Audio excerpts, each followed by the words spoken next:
జూలైలో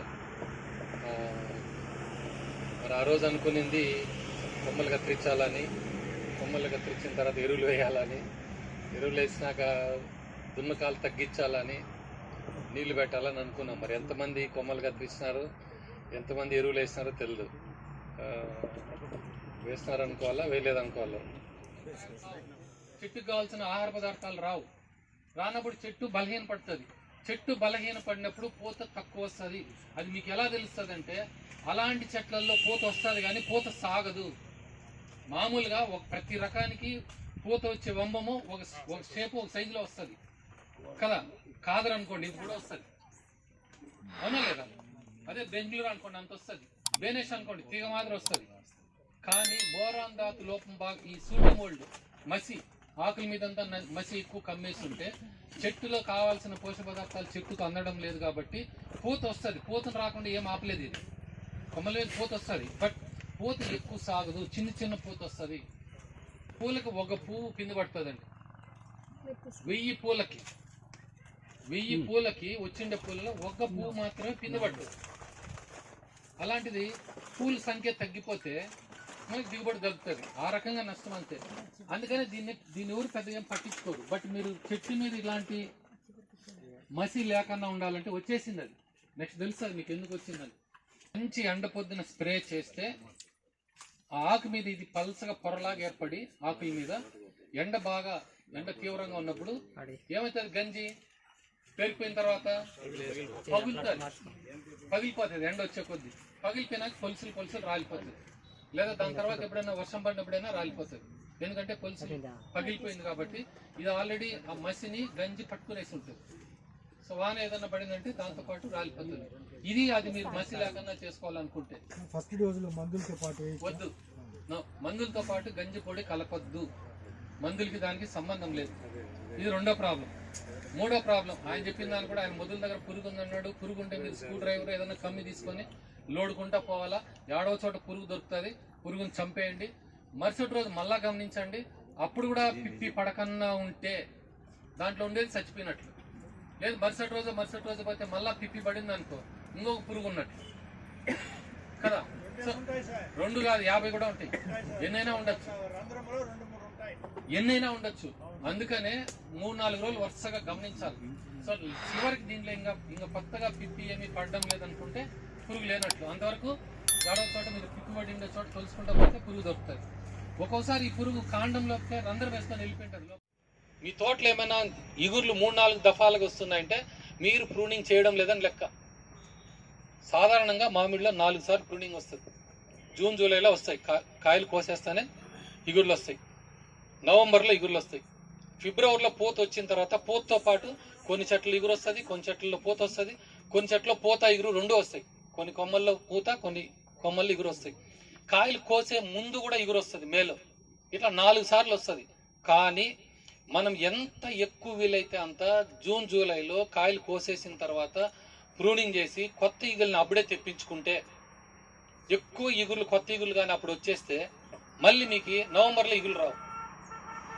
పూత వచ్చినప్పుడు కూడా ఈగులు రావు. పూతతో పాటు ఈగులు రావు. ఎందుకు ఈగులు రావంటే, జూన్ జూలైలో కొత్త ఈగురు బాగా వచ్చేస్తే చెట్లో అది నవంబర్ ముందుకు బాగా ముదిరింటుంది. పూత రావడానికి ముదిరింటుంది. ఒకసారిగా డిసెంబర్ జనవరిలో పూత వస్తుంది. అంటే చాలా పెద్ద సంఖ్యలో ఆడ పూత వస్తుంది కాబట్టి ఆ చెట్లు కొత్త ఈగులు రావు. ఎప్పుడైతే కొత్త ఈగుర్లు దఫాలుగా రాలేదో పూత కూడా మీకు దఫాలుగా రాదు. అర్థమైందా? మీరు కానీ కొత్త ఈగుర్లు ఒకసారిగా రాకుండా నెలకోసారి మనం ఇప్పుడు తిరుబాటుకు నీళ్లు పెట్టి మళ్ళీ ఎప్పుడో వస్తే 3-4 దఫాలుగా ఈగుర్లు వస్తే మీకు పూత కూడా 3-4 దఫాలుగా వస్తుంది. డిసెంబర్లో వస్తుంది, జనవరిలో వస్తుంది, ఫిబ్రవరిలో వస్తుంది. ఎందుకంటే ఆ కొమ్మలు అప్పటికి ముదురుతాయి కాబట్టి. ఎప్పుడైతే 3 నెలలు కంటిన్యూగా పూత వస్తుందో 3 నెలలు కంటిన్యూగా హాపర్ ఉంటుంది చెట్టు మీద. తేనె మంచి పురుగు ఉంటుంది. ఎందుకంటే దానికి మంచి ఆహారం దొరుకుతుంది కదా. 3 నెలలు దొరుకుతుంది కదా, త్వరగా ముదిరిపోలే కదా. అట ముదిరేంత వరకు పురుగు ఉంటుంది. ముదిరిన తర్వాత మళ్ళీ పురుగు కనపడదు మీకు. ఇది రీజన్. మీకు 3 దఫాలుగా పూత రావడం వల్ల హాపర్నికి కంట్రోల్ చేయడానికి 4-5 సార్లు స్ప్రే చేస్తున్నారంటే కారణం ఏంటంటే, మీ తోటలో ఖచ్చితంగా అన్ని సార్లు పూత వచ్చి ఉండాల్సిందే, లేదా ఇగురన్నా వచ్చి ఉండాలి ఆ టైంలో, కాయల మీద పిందులు వచ్చే టైంలో. లేకపోతే రాదండి అది అసలు. అట్లా వచ్చాడు కాబట్టి ఇప్పుడు కూడా ఈ చెట్టు మీద ఉండి ఉండాలి, బంక కారుతా ఉండాలి. ఇప్పుడు కూడా బంక కారుతా ఉండాలి. సో అంటే ప్రూనింగ్ కానీ మనం వెంటనే చేస్తే, బాగా చేస్తే ప్రూనింగ్, ఆటోమేటిక్గా కొత్త ఇగుళ్ళు వస్తాయి. కొత్త ఇగుళ్ళు అన్నీ త్వరగా ముదిరుంటాయి. ఒకసారిగా పూత వస్తుంది. ఒకసారిగా పూత వస్తే లేకపోతే ఎన్ని రోజులు ఉంటుంది చెట్టు మీద? మా అయితే ఒక 20 రోజులు ఉంటుంది. 20 రోజులు 2 సార్లు స్ప్రే చేస్తే క్లియర్. అందుకే మీకు 30 ఏళ్ల క్రితం 2 సార్లకే బాగా పనిచేస్తా ఉంది. దీని కొరకే ముందు అప్పుడు మీరు ప్రూనింగ్ గ్రీనింగ్ ఏం చేయకపోయినా ఏంటంటే జూన్ జూలైలో వర్షాలు బాగా పడేటివి. అందుకే మనం వేరుశనగ విత్తనాలు ఎత్తుకునే వాళ్ళం. అప్పుడు బాగా వానలు పడితే ఇమ్మీడియట్గా చెట్టు రికవర్ అయ్యేది. అప్పుడు చెట్టు రికవర్ అయ్యేది, వెంటనే ఇగుళ్ళు వచ్చేసేది. ఇప్పుడు జూన్ జూలైలో వానలు రావడం లేదు. ఏడుండే మొగ్గ నుంచి రాకపోతే వస్తుంది. అంటే ఈ కొమ్మ ఎప్పుడో జూన్ జూలైలో వచ్చి ఉండాలా, ఇది ముదిరింది. సో ఇక్కడ మొగ్గ వస్తుంది, మొగ్గ నుంచి పూత సాగుతుంది. అవునా? లేదంటే ఇగురన్నా రావాలి. ఈడ వస్తుంది. వచ్చేటప్పుడు ఎలా ఉంటుందంటే ముందు ఇలాంటి కొమ్మ వస్తుంది, ఒక బుడిపిలాగా వస్తుంది. బుడిపిలాగా అంటే ఇంత పొడి ఉండదు, కానీ ఇక్కడ నుంచి చూస్తే ఇంత ఉంటుంది. ముందు ఒక కొమ్మ వస్తుంది. కొమ్మ మీద చిన్నవి బుడిపిలుగా మొగ్గలన్నీ ఉంటాయి. మొగ్గల్లాగా కనపడదు మీకు, బుడిపిలుగా ఉంటాయి. రాబోయే రోజుల్లో అది మళ్ళీ సన్న కొమ్మ, దాని మీద మళ్ళీ పూత వచ్చేటట్లు డెవలప్ అవుతుంది. సో ఈ దశలో ఫస్ట్ స్ప్రే చేయాలి. ఈ దశలో ఎలా ఉంటుందంటే ఈ కొమ్మ వచ్చి ఉంటుంది, కొమ్మ మీద బుడ్డలుగా ఉంటుంది, ఆకుపచ్చ రంగులో బుడ్డలుగా ఉంటుంది. ఇది కరెక్ట్ స్టేజ్ ఫస్ట్ స్ప్రే చేయడానికి. ఇట్లా ఈ స్టేజ్లో నేను చేయండి అని చెప్తే మీ తోటలో ఈ స్టేజ్ కనిపిస్తుందా? అది అంటే 2 అయిందో ఎంత అయిందో నాకు తెలియదు. నేను చెప్పడం చాలా ఈజీ. నాకు నీ తోటలో ఈ మాత్రం కనిపిస్తానే ఫస్ట్ స్ప్రే చెయ్యని. బట్ మామిడి చెట్లల్లో మనం నానా రకాలు నాటింటాము. ఏ రకమో ఒకటిగా బిహేవ్ చేయదు. ఒకే రకం నాటినా ఏ 2 చెట్లు ఒకే రకంగా బిహేవ్ చేయవు. ఒకే చెట్టులోనే 2 కొమ్మలు ఒకటిగా బిహేవ్ చేయవు. ఒక దాంట్లో వస్తూ ఉంటుంది, ఒక దాంట్లో ఇగురు వచ్చి ఉంటుంది, లేదంటే దీంట్లో నెల రోజుల తర్వాత ఇగురు వస్తుంది. అవునా? సో ఇవన్నీ ప్రాపర్ ప్రూనింగ్ లేకపోవడం వల్ల. అలాంటప్పుడు ఏంటంటే ఒక తోటలో చూసుకుంటే 30% ఈ స్టేజ్లో ఉంటే 30% చెట్లల్లో మీకు ఈ స్టేజ్ కనిపిస్తూ ఉంటే అప్పుడు ఫస్ట్ స్ప్రే చేయాలి. దానికన్నా మీరు ముందు ఎత్తి స్ప్రే చేస్తే మళ్ళీ ఇంకోసారి చేయాల్సి వస్తుంది స్ప్రే. అంత తొందర లేదు. 100 చెట్లల్లో 30 చెట్లల్లో మీకు ఈ మొగ్గలు వచ్చి దీని మీద బుడ్డలుగా ఉందనుకుంటే అప్పుడు ఫస్ట్ స్ప్రే చేయండి. వాడు కూడా పక్కన స్ప్రే చేస్తా ఉన్నాడు.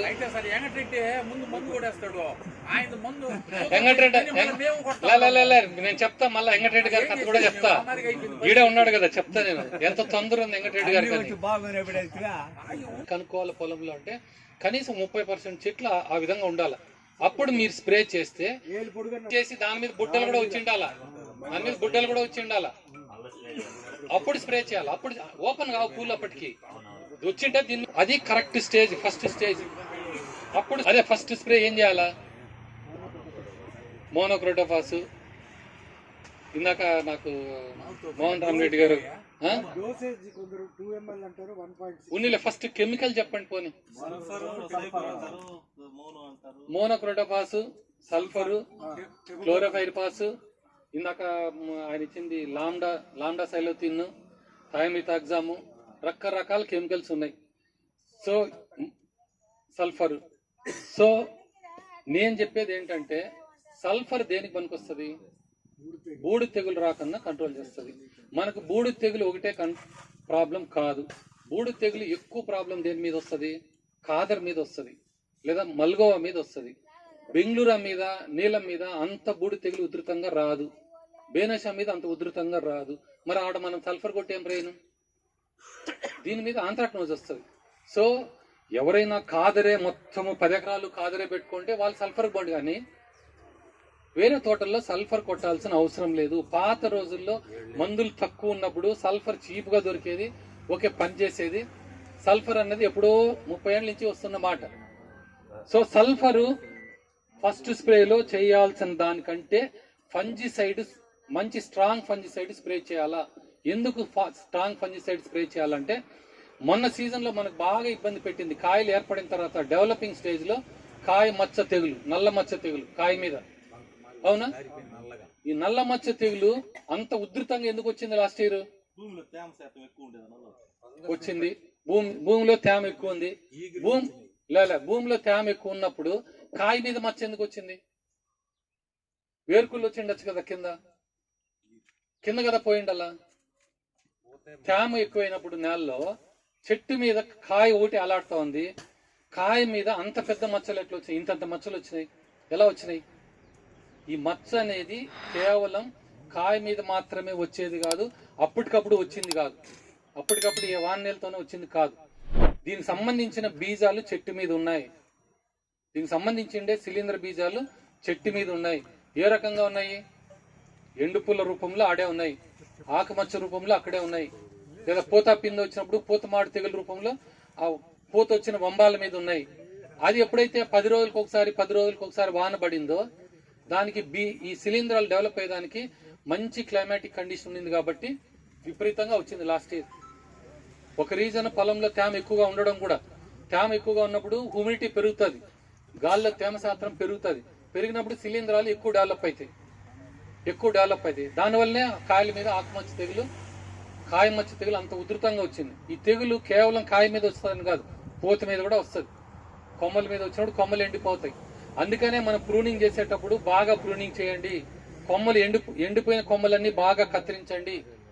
ఎండిపోయిన కొమ్మలు కత్తిరిస్తే ఈ కాయ మీద మీకు మచ్చ వచ్చిన తెగులుకు సంబంధించిన శిలీంధ్రాలు ఆ రోజే బయట పడిపోయి ఉంటాయి, చెట్టు మీద లేకుండా, లోడ్ లేకుండా.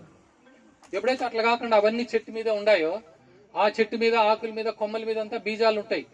నెక్స్ట్ సీజన్ లో ఫ్లవరింగ్ మీద ప్రాబ్లమే, ఫ్లవరింగ్ మీద కూడా చాలా సీరియస్ ప్రాబ్లం వస్తుంది ఈసారి ప్రూనింగ్ చేయని తోటల్లో. పూత మీదనే పూతమాడి తెగులు చాలా ఎక్కువగా వస్తుంది. అదేవిధంగా కాయల మీద కూడా మచ్చ తెగులు వచ్చింది. ఇక్కడ కంట్రోల్ చేసుకోవాలంటే అక్కడ ప్రూనింగ్ బాగా చేసి ఉండాలి. కాయలకు వచ్చిన తర్వాత చాలా బాగా ప్రూనింగ్ చేస్తున్నట్లయితే దాని నుంచి కొంతవరకు ఇప్పుడు తప్పించుకోవచ్చు. పూత మీద కానీ కాయల మీద కానీ ఈ మచ్చ తెగులు వచ్చేదానికి ఒక క్యాజువల్ గా తీసుకుంటున్నాం ప్రూనింగ్.